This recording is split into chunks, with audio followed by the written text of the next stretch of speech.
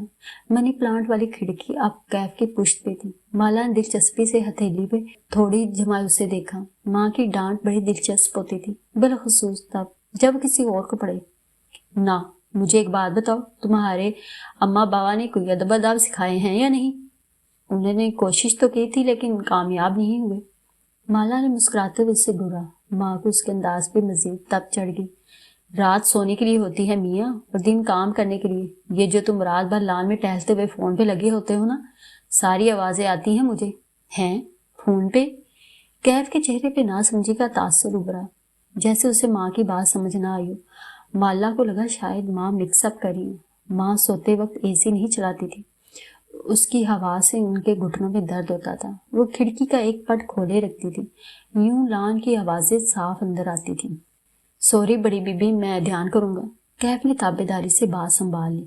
ماں بڑبڑا کے بخت بی کو آواز دینے لگی۔ کیف الٹے قدموں ڈرٹی کچن کی طرف بڑھ گیا۔ دروازہ بند نہیں کیا، بس خاموشی سے اپنی کافی بنانے لگا۔ ماں، وہ نرمی سے کہتی ماں کے قریب ہوئی، میں نے اس کو چوکی دار کی ڈیوٹی بھی دی ہے، اب پوری رات کرسی پہ فارغ تو نہیں بیٹھ سکتا، بیچارہ کالز کر لیتا ہوگا۔ خیر ہے۔ ماں نے ناپسندیدگی سے ڈرٹی کچن کی طرف دیکھا، جہاں کیف ان کی طرف پشت کیے کافی بنا رہا تھا۔ لڑکیوں سے باتیں کرتا ہے ساری رات، توبہ استغفر اللہ۔ مالا کو ہنسی آ گئی۔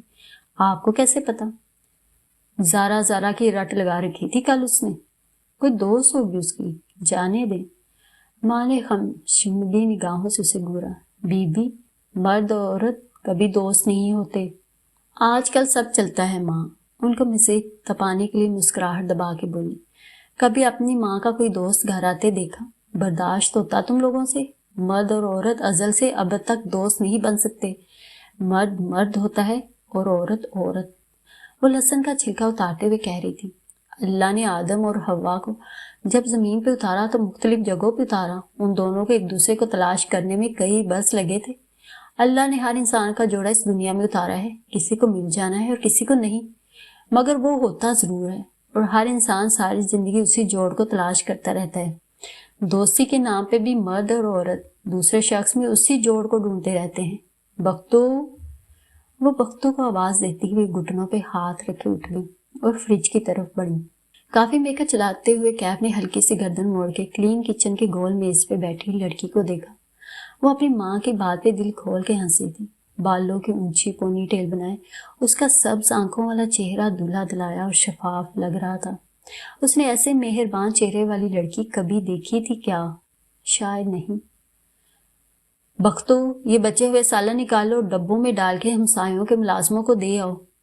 ماں، روز اتنا کھانا نہ بنایا کریں، اگر آس پاس بانٹنا ہی ہوتا ہے، آج ایک سالن بنا لیں اور ساتھ میں پرانے سالن کو چلا لیں۔ ماں نے گھور کے اسے دیکھا۔ اب میں گھر کے ملازموں کو باسی سالن دوں گی اور اپنے بچوں کو نیا سالن؟ بی بی، ایسی تفریق تمہاری ماں نے کبھی نہیں کی۔ اوف ماں، میں کھا لوں گی پرانا سالن، آپ بخت بھی اور سلیم کے لیے نیا بنا لیں۔ جل کے بولی۔ ماں نے ان لوگوں کو ملازم نہیں رکھا ہوا تھا، انہوں نے ماں کو مالک رکھا ہوا تھا۔ کھانا کھلانا اللہ تعالیٰ کو بہت پسند ہے، کھلانے سے کسی کا رزق کم نہیں ہوتا۔ ماں فریج کا دروازہ بند کے اس طرف مڑی تو دیکھا ڈرٹی کچن میں کھڑا کیف اپنی تازہ بنائی کافی کا گھونٹ بھر رہا تھا، ساتھ ہی اس کے چہرے پہ ناپسندیدگی ڈر رہی۔ منہ کیوں بنا رہے ہو؟ کیف نے چونک کے انہیں دیکھا، وہ اسے ہی گھور رہی تھی۔ اس نے جلدی سے کپ نیچے کیا۔ اتنی اچھی نہیں بنی اس لیے۔ کیوں میاں؟ وقت بھی جو چولہے کے ساتھ کھڑی تھی چمک کے بولی، جب میں نے چائے بنا کے دی تو کہتے تھے میں چائے نہیں پیتا، اب یہ ولایتی کافی حلق سے نیچے نہیں اتر رہی۔ کیف نے مگ کاؤنٹر پہ رکھا اور ان کے سامنے آیا۔ اب کہ وہ بولا تو انداز جلا کٹا تھا۔ میں نے کہا تھا وقت بھی کہ میں ایسی چائے نہیں پیتا جو آپ بناتی ہیں، کالے پانی جیسی۔ میں خالص دودھ کی کڑک چائے پیتا ہوں جو کافی دیر تک چولہے پہ کڑتی رہے۔ اوکے، نخرے تو دیکھو۔ وقت بھی برا مان لی۔ اور یہ کافی میکر میں نے کشمالہ بی بی کے لیے نکالا ہے کیونکہ وہ بھی آپ کے ہاتھ کی کافی نہیں پی سکتی۔ چبا چبا کے وقت بھی کو اطلاع دی۔ مالا کو لگا کہ اب کیف کو ماں سے ڈانٹ پڑنے والی ہے، لیکن خلاف توقع ماں اسے چند لمحے دیکھتی رہی، پھر آہستہ آہستہ واپس اپنی کرسی تک آئی۔ تو خود اپنے لیے بنا لیا کرو کڑک چائے۔ ماں کا انداز عام سا تھا۔ مجھے بنانی نہیں آتی۔ اس نے کندھے اچکا دیے۔ واہ، کچھ تھا جو کیف کو نہیں کرنا آتا تھا۔ پہلے کون بنا کے دیتا تھا؟ کیف نے جواب نہیں دیا اور ڈرٹی کچن کی طرف پڑ گیا۔ واپس آؤ اور کعوے کا پانی رکھو، میں تمہیں سکھاتی ہوں کڑک چائے بنانا کہ تمہارے نخرے ختم ہوں۔ ماں نے گھور کے اسے واپس آنے کا اشارہ کیا۔ کیف ہلکا سا مسکرا دیا۔ ماں کی ڈانٹ کے پیچھے بھی ان کی فکر تھی، چاہے ملازم ہو لیکن اسے اس کی پسند کا کھانا پینا ملنا چاہیے۔ وہ چپ چاپ واپس آیا اور ان کی ہدایت کے مطابق قہوہ رکھنے لگا۔ مالا کو اس سے ہمدردی ہوئی۔ ماں کے ساتھ جو کچن میں کام کرتا تھا اس کو ڈانٹ بھی ساتھ ساتھ پڑتی تھی، البتہ کچھ تھا جو اس کے ذہن میں چھپا تھا، کسی کانٹے کی طرح جو فصلوں میں چلتے ہوئے پانچوں کے ساتھ چپک جاتے ہیں۔ اس کے گھر میں کون تھا جو اسے اتنی محنت سے کڑک چائے بنا کے دیا کرتا تھا؟ کیف نے اس سوال کا جواب کیوں نہیں دیا تھا؟ کہتے ہیں جس نے لاہور نہیں دیکھا وہ پیدا نہیں ہوا۔ ٹھیک کہتے ہیں یا غلط؟ مگر کہتے ضرور ہیں۔ لاہور کشمالہ کے لیے ہمیشہ ایک فرار تھا۔ جب وہ اپنی ورک لائف سے تنگ آ جاتی تو اپنے گھر واپس آ جاتی، کچھ دن ماں کے ساتھ رہتی تو ذہن فریش ہو جاتا، مگر لاہور میں مستقل رہنا اس کے لیے کٹھن ثابت ہونے والا تھا۔ یہاں کی فضا آلودہ تھی اور شور زیادہ تھا۔ اسلام آباد ایک ہی رنگ میں رنگا تھا۔ پنڈی کی حدود سے جیسے اسلام آباد میں داخل ہو تو ایک پوش اور صاف ستھرا سا شہر نظر آتا تھا۔ لاہور ایسا نہیں تھا۔ اس شہر میں بہت سے رنگ ایک ساتھ بستے تھے، لوگوں کے لہجے مختلف تھے، صبح دیر سے ہوتی تھی اور رات اس سے بھی دیر سے۔ یہاں سب سے بڑے انٹرٹینمنٹ کھانا اور شاپنگ مالز تھے۔ دوپہر میں وہ کسی کام سے بینک جا رہی تھی تو کار کی کھڑکی سے باہر گزرتے منظر کو دیکھ کے اسے حیرت ہوئی۔ لاہور میں بہت سے ریسٹورانٹ چائے کے نام سے کھل گئے تھے اور یہ سب نئے ریسٹورانٹ تھے۔ تمہیں کڑک چائے پسند ہے نا؟ دیکھو تمہارے لیے کتنے کیفے ہیں یہاں، اس نے ڈرائیو کرتے کیف کو بتایا۔ کچھ سال پہلے تک لاہور ایسا نہیں تھا۔ کیف ونڈ اسکرین کے پاس سڑک پہ توجہ کیے تبصرہ کرنے لگا۔ یہاں کافی پینا فیشن سمجھا جاتا تھا، چائے ایک بیکورڈ چیز تھی، لیکن جب سے انڈین پائلٹ ابھی نندن نے پاکستانی چائے کو فنٹاسٹک کہا ہے، لاہور میں چائے کے نام پہ درجنوں کیفے کھل گئے ہیں۔ تمہیں کیسے معلوم؟ تم تو اتنے سال سے اسلام آباد میں رہ رہی ہو۔ کیف نے شانے چکائے۔ مجھے معلوم ہوتا ہے۔ وہ ڈرائیو کرتے ہوئے بیک ویو مرر اوپر کر دیتا تھا اور اسے کیف کی یہ عادت پسند تھی۔ اتنے دن سے وہ ڈری نہیں تھی، نہ اسے اس انجان تعاقب کار سے کوئی خوف محسوس ہوا تھا، کیونکہ جب وہ باہر نکلتی کیف ساتھ ہوتا۔ یہ احساس تحفظ اسے پہلے کسی گارڈ کے ساتھ محسوس نہیں ہوا تھا۔ ویسے میں دھیان کروں گا کہ رات کو میرے کام کی وجہ سے بڑی بی بی ڈسٹرب نہ ہو، وہ توقف سے بولا۔ ہاں، تم نے بتایا تھا تم اپنا بزنس پلان بنا رہے ہو، کہاں پہنچا وہ کھڑکی سے باہر دوڑتے درختوں کو دیکھ کے بولی۔ وہ نہر کے ساتھ سفر کر رہے تھے اور یہاں درخت پہلے سے زیادہ ہو گئے تھے، سبزہ دیکھ کے اندر تک ٹھنڈ اتر گئی تھی۔ ابھی تو شروع کیا ہے، 1.5 ماہ ہے میرے پاس۔ 1.5 ماہ؟ کیوں؟ اسے حیرت ہوئی۔ وہ دراصل وہ سنبھلا اور موڑ کاٹا۔ اپنے لیے ڈیڈ لائن رکھی ہے۔ اوہ اچھا، کشمالہ نے سارے لا دیا۔ 1.5 ماہ کافی لمبا عرصہ ہے، 2 ہفتے بھی کافی ہوتے ہیں۔ خیر تم کر لو گی۔ اس کی بات پہ وہ مسکرا دیا۔ تھینک یو، مجھے کسی نے کہا تھا کہ میں یہ نہیں کر سکوں گا۔ کشمالہ نے افسوس سے سر جھٹکا۔ لوگ نوجوان انٹرپرینور سے اتنی بے رحم باتیں کیسے کہہ دیتے ہیں؟ خیر ایک مشورہ دوں، تمہیں ایک مینٹور کی ضرورت ہے۔ ہر نوجوان انٹرپرینور کو ہوتی ہے، کوئی بہت سینئر اور کامیاب انسان جس کو بزنس کی سمجھ تم سے کہیں زیادہ ہو، جو تمہارا پلان دیکھ کے اس کی خامیاں دور کر سکے۔ کہتے ہوئے مالا نے سوچا کہ اسے کیف کو اپنی مینٹرشپ آفر کرنی چاہیے۔ وہ اس کا پلان دیکھ کے اس کو امپروو کرنے میں مدد دے سکتی تھی، لیکن جی مینٹر ہے میرے پاس۔ اچھا کون؟ اس نے کھڑکی سے نظر ہٹائی اور دلچسپی سے کیف کے کندھے کی پشت کو دیکھا۔ وہ یہاں سے اس کا چہرہ نہیں دیکھ سکتی تھی، بس اسٹیئرنگ پہ رکھے اس کے ہاتھ نظر آتے تھے۔ آپ نہیں جانتی اسے؟ مطلب وہ یہاں کا نہیں ہے، برطانیہ کا ایک کامیاب بزنس مین ہے، میرا فیملی تعلق ہے اس سے، وہ سوچ کے کہہ رہا تھا۔ کشمالہ نے کندھے اچکا دیے۔ اوکے گڈ، مگر تم میری جاب کے ساتھ اپنے پلان پہ قیام کیسے کرو گے؟ کر لوں گا، پوری رات ہوتی ہے میرے پاس۔ آپ کا تعاقب کار بھی تنگ نہیں کر رہا؟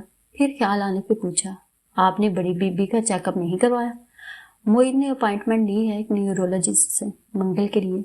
منگل آنے میں 5 دن ہیں، وہ جواب دیتی، لیکن کیف کا موبائل وائبریٹ کرنے لگا۔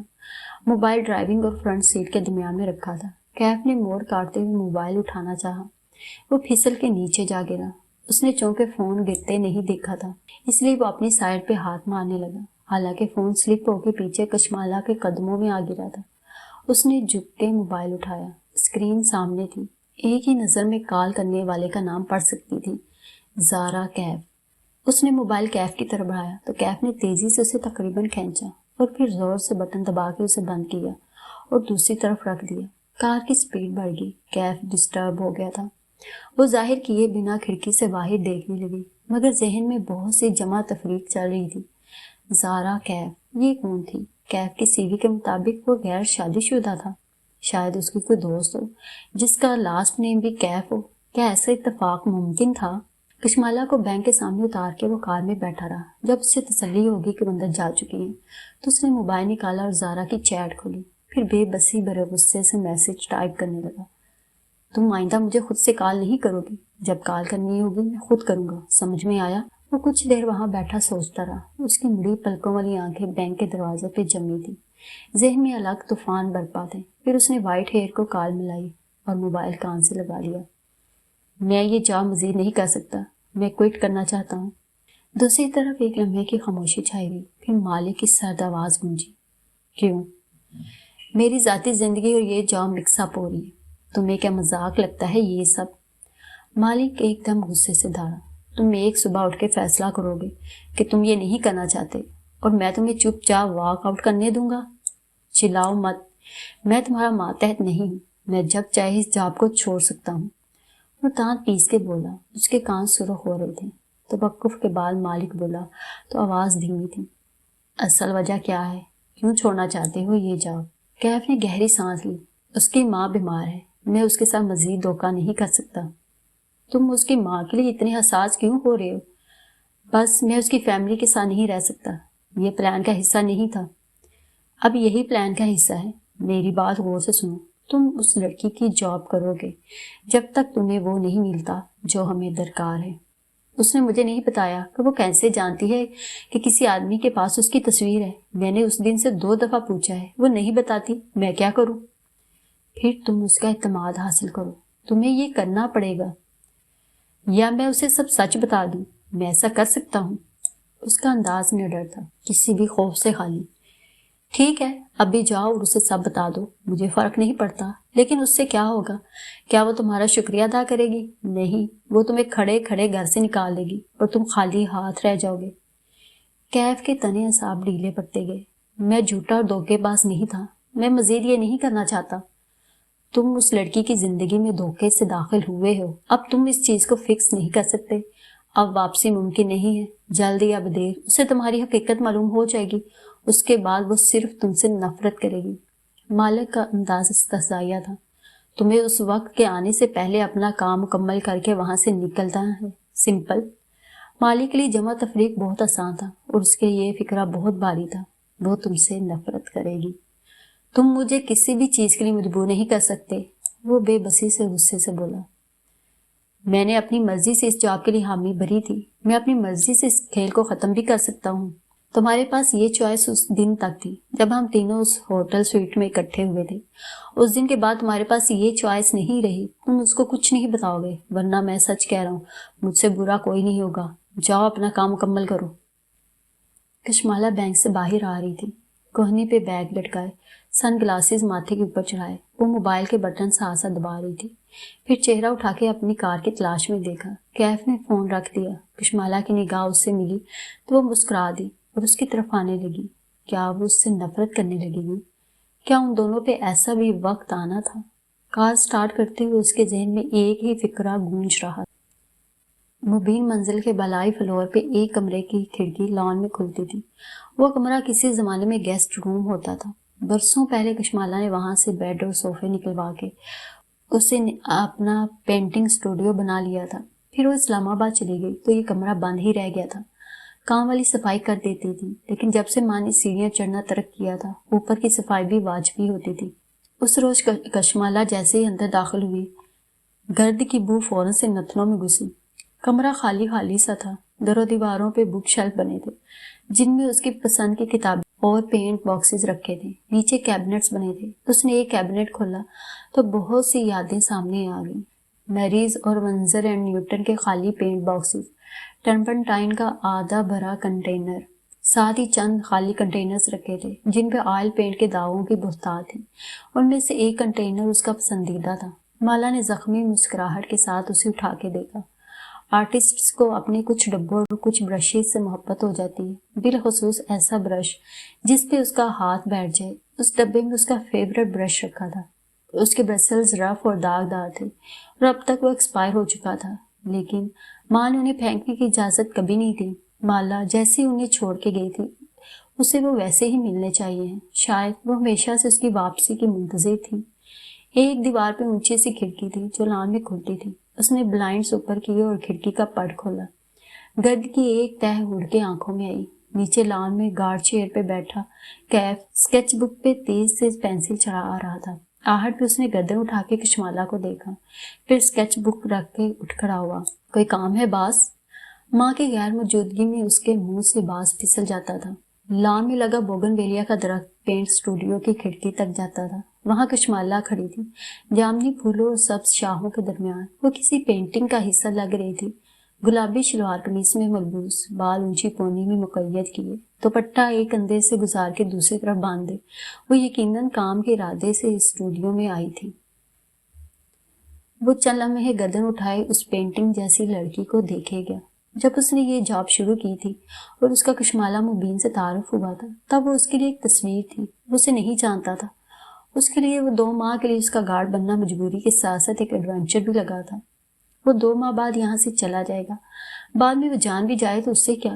وہ اس کا کیا بگاڑ لے گی؟ کچھ دن بعد وہ اپنی زندگی میں مصروف ہو کے اس لڑکی کو بھول جائے گا۔ اور اب وہ سوچ ایک مذاق لگتی تھی۔ وہ کیسے اس لڑکی کو، اس کے گھر کو اور اس کے پودوں کو بھول پائے گا؟ تم اوپر آؤ اور سلیم کو بھی بلا لاؤ، وہ اوپر کھڑی کہہ رہی تھی۔ کیف چونکا۔ آج ہم نے اسٹوڈیو کو صاف کرنا ہے۔ وہ پرجوش نظر آتی تھی۔ یہ طے تھا کہ اسے ماں کے ساتھ رہنا تھا، مگر اس کا یہ مطلب نہیں تھا کہ وہ گھر میں بیکار بیٹھے گی۔ اس سے بیکار بیٹھنے کی عادت تھی نہ شوق۔ اس کے ذہن نے ایک نئے پلان پہ کام کرنا شروع کر دیا تھا، اور ورک فرام ہوم کا پہلا اصول ہی یہی تھا کہ وہ گھر کا ایک کونا اپنے کام کے لیے مختص کرے۔ کوئی انسان گھر سے کام تب تک نہیں کر سکتا جب تک اس کے پاس ورکنگ سپیس نہ ہو۔ اس کا سامان اسلام آباد سے آ گیا تھا۔ پیکرز نے سب کچھ پیک کر کے لاہور پہنچا دیا تھا۔ اب اسے اس سب کو یہاں سیٹ کرنا تھا۔ تھوڑی دیر بعد سلیم اور کیف اس کے ساتھ اسٹوڈیو میں کھڑے کام کروا رہے تھے۔ کیف کتابیں نکال کے رکھ رہا تھا اور سلیم ان کو کارٹن میں ڈال رہا تھا کہ باہر لے جا کے انہیں جھاڑے۔ چند ہی منٹ میں وہ تینوں مٹی ہو گئے۔ سلیم تو بس ایسے ہی شروع ہو گیا تھا، البتہ کیف نے دستانوں اور ماسک کے ساتھ کام شروع کیا تھا، اور وہ بار بار مٹی کی وجہ سے ناک بھون بھی چڑھاتا تھا۔ باس، ایک بات پوچھوں؟ نہیں، کام پہ دھیان دو، بات تو سنیں۔ پہلے تم میری بات سنو۔ وہ دونوں ہاتھ پہلوؤں پہ رکھ کے اس کی طرف گھومی۔ تم اپنا بزنس پلان بنا رہے ہو یا نہیں؟ بنا لوں گا، 1.5 ماہ ہے میرے پاس۔ میں جب دیکھتی ہوں تم اسکیچ بک لیے موٹر بائکس بنا رہے ہوتے ہو، میں اسکیچنگ کر کے فریش ہو جاتا ہوں، اسٹریس ریلیف۔ وہ کتابوں کی مٹی جھاڑتے ہوئے کہہ رہا تھا۔ کشمالا خفگی سے اسے دیکھ رہی تھی۔ تم نے سنا نہیں ہے کہ مرد کی سب سے بڑی بدصورتی اس کی خالی جیب ہوتی ہے؟ یار، یہ کیا آپ لوگوں نے سٹینڈرڈ سیٹ کر لیے کہ 30 کی عمر تک پہنچنے سے پہلے کیریئر سیٹ ہونا چاہیے؟ ہر بندے کا نہیں ہو سکتا۔ وہ جھنجھلا گیا۔ بات کیریئر سیٹ کرنے یا زیادہ کمانے کی نہیں ہے۔ چاہے کم کماؤ لیکن اپنا کچھ کرتے رہو۔ فارغ بیٹھنا ہر لحاظ سے غلط ہے۔ 30 کی عمر آنے تک تمہارے پاس کچھ اپنا ہونا چاہیے۔ وہ کتابیں واپس رکھتے ہوئے چونکا۔ میں آپ کو کتنے سال کا لگتا ہوں؟ کیف نے سوالیہ برو اٹھائی تو کشمالا نے رک کے اندازہ لگانا چاہا۔ شاید 27-28۔ وہ محفوظ انداز میں مسکرایا۔ میں 32 سال کا ہوں، نہیں لگتا نا؟ ایکسرسائز کم، کھانا اور سٹریس نہ لینا، یہ چیزیں عمر بڑھنے کے پروسیس کو سست کر دیتی ہیں۔ یہ سائنسی طور پہ ثابت شدہ بات ہے۔ اوہ، تم تو کم عمر دکھنے کے لیے ساری عمر بیکار مشغلوں میں ضائع کر دو گے لیکن کیریئر نہیں بناؤ گے۔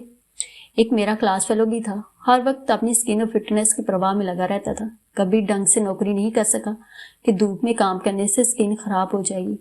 ٹھیک کہتا تھا، دھوپ میں کام کرنے سے اسکن کینسر ہو سکتا ہے، اس لیے سن اسکرین لگانی چاہیے۔ وہ ڈٹائی سے کہتے ہوئے کتابیں واپس شیلف میں جوڑ رہا تھا۔ فرش پہ بیٹھے خالی ڈبے صاف کرتے سلیم نے ناپسندیدگی سے کیف کو دیکھا۔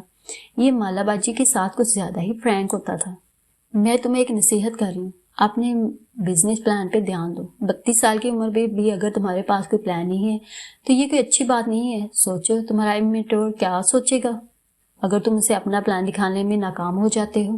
کیف کے چہرے سے سایہ سا گزر گیا۔ اس نے جواب نہیں دیا، جھک کے کیبنٹ کھولی اور اندر رکھے چند کینوس باہر نکالے، پھر انہیں کھولا تو آنکھوں میں ستائش ابھر آئی۔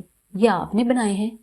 ظاہر ہے میں نے بنائے ہیں۔ اب تم کہو گے کہ یہ بہت اچھے ہیں، تو مجھے پہلے سے معلوم ہے کہ یہ بہت اچھے ہیں، اس لیے کام پہ دھیان دو۔ کیف نے مسکرا کے کینوس واپس رکھے۔ ویسے آپ کیا کام شروع کرنے لگی ہیں اب؟ اس نے وہ سوال پوچھا جو وہ شروع میں پوچھنے جا رہا تھا۔ بتاؤں گی، وہ بے نیازی سے کہہ کے کام کرتی رہی۔ کیف نے چند لمحے اس کے جواب کا انتظار کیا، پھر اسے احساس ہوا کہ کیف جمال ایک ناکام انٹرپرینیور ہے اور کشمالہ مبین ایک کامیاب انسان۔ وہ ایک ناکام انسان سے کبھی رائے نہیں لے گی۔ اس نے گہری سانس خارج کی اور اوپری خانوں سے چیزیں نکالنے لگا۔ وہ ان دونوں سے لمبا تھا، اس لیے سب سے اوپر والے خانوں کی صفائی وہی کر سکتا تھا۔ شیلف کے سب سے اوپری خانے سے اس نے کتابیں نکالی تو کچھ فرش پہ گرا۔ وہ چونکا، کتابیں ایک طرف رکھی اور پنجوں کے بل نیچے جھکا۔ وہ ایک طے شدہ کاغذ تھا۔ کیف نے ہلکی سے گردن موڑ کے ان دونوں کو دیکھا۔ ان کی اس طرف پشت تھی، کسی نے وہ کاغذ گرتے نہیں دیکھا تھا۔ کیف نے دھڑکتے دل سے اس کی تہیں کھولی۔ اندر لکھی تحریر کو وہ ایک ہی نظر میں پہچان گیا تھا۔ اس نے نامحسوس انداز میں کاغذ جیب میں رکھ لیا اور واپس کام کرنے لگا۔ شام تک وہ تینوں مل کے اس اسٹوڈیو کو چمکا چکے تھے۔ ماربل کا فرش دھل کے خشک ہو چکا تھا، کھڑکیاں اندر باہر سے صاف ہو چکی تھیں۔ ایک ورک ٹیبل کھڑکی کے ساتھ رکھی تھی جس پہ کشمالہ نے اپنی ضروری چیزیں سجائی تھی۔ سینیٹڈ کینڈل بھی جلا دی تھی جس نے سارے کو معطر کر دیا تھا۔ کیف نے تنقیدی نظروں سے کمرے کا جائزہ لیا۔ یہاں صرف ایک چیز کی کمی ہے، پودوں کی۔ وہ مسکرا کے بولی، صبح نئے پرانے سارے پودے سیٹ کر دوں گی ادھر، پھر میرا ہوم آفس مکمل ہو جائے گا۔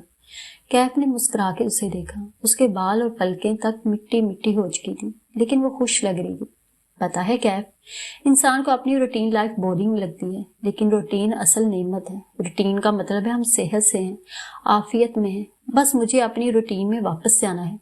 اس ریسٹورینٹ کا کیا ہوا جنہوں نے آپ کو جاب آفر کی تھی؟ اسے یاد آیا، وہ شیلف سے ٹیک لگائے کھڑا تھا اور اس کے سامنے کھڑکی کے ساتھ کھڑی تھی۔ وہ کشمالہ کا چہرہ بجھ گیا۔ میں توقع کر رہی تھی کہ وہ مجھے کوئی مینجمنٹ پوزیشن آفر کریں گے، لیکن وہ اپنے ریسٹورینٹ کی ایک دیوار پہ 3D ایلوین بنوانا چاہتے ہیں۔ آپ بنا سکتی ہیں؟ نہیں، رمضان شروع ہونے والا ہے، ان کے پاس عید تک کا وقت ہے۔ وہ چاہتے ہیں کہ میں سارا رمضان ایک دیوار پہ کام کروں، مگر 4 ہفتوں میں صرف پینٹنگ بنائی جا سکتی ہے، آرٹ نہیں۔ کیوں؟ وہ دلچسپی سے پوچھنے لگا۔ آرٹ بنانے کے لیے کوئی ڈیڈ لائن نہیں رکھی جا سکتی، کیونکہ آرٹ خوشی سے نہیں تخلیق کیا جاتا، نہ وہ پیسے کمانے کے لیے ہوتا ہے۔ آرٹ درد اور ٹوٹے دل سے بنتا ہے۔ اس کے لیے ذہن کے کریٹیو حصے کا شور سے خالی ہونا ضروری ہے، اور میرے ذہن میں ابھی بہت شور ہے۔ یعنی آپ نے انکار کر دیا؟ نہیں، سوچنے کے لیے وقت مانگا ہے، حالانکہ انکار کر دینا چاہیے تھا۔ وہ متذبذب لگ رہی تھی۔ آپ لوگوں کو نہ نہیں کہتی، کہہ دیا کرے۔ نہ کہنا اتنا ہی ضروری ہے جتنا کہ سانس لینا۔ نہیں کہیں گی تو دم گھٹنے لگے گا۔ کافی بنا دوں؟ تابع داری سے پوچھا۔ کشمالہ نے اس بات میں سر ہلا دیا۔ تھینک یو کیف، تم میری زندگی بہت آسان کر دیتے ہو۔ میری دعا ہے کہ تمہارا بزنس پلان جلد بن جائے اور وہ کامیاب ہو۔ وہ خود سے کہہ رہی تھی یا اس سے؟ وہ فیصلہ نہیں کر سکا، بس چند لمحے اس مہربان لڑکی کو دیکھتا رہا جو اس کے کیریئر کی اتنی فکر کر رہی تھی۔ دل کا بوجھ بڑھتا گیا۔ کشمالہ بی بی، اس نے کہنا چاہا۔ یہ وہ لمحہ تھا جب وہ اسے سب بتا سکتا تھا۔ اسے مالک کی بات نہیں سننی تھی، وہ اسے اپنی مجبوری بتائے گا، ساری بات سمجھائے گا۔ یہی وہ لمحہ تھا، اگر آج نہیں تو پھر شاید کبھی نہیں۔ وہ اس سے نفرت نہیں کرے گی، وہ مہربان دل کی مالک تھی، وہ اسے اپنے قریب رہنے دے گی، وہ اس کی حفاظت کرے گا، اس کو کوئی نقصان نہیں ہونے دے گا۔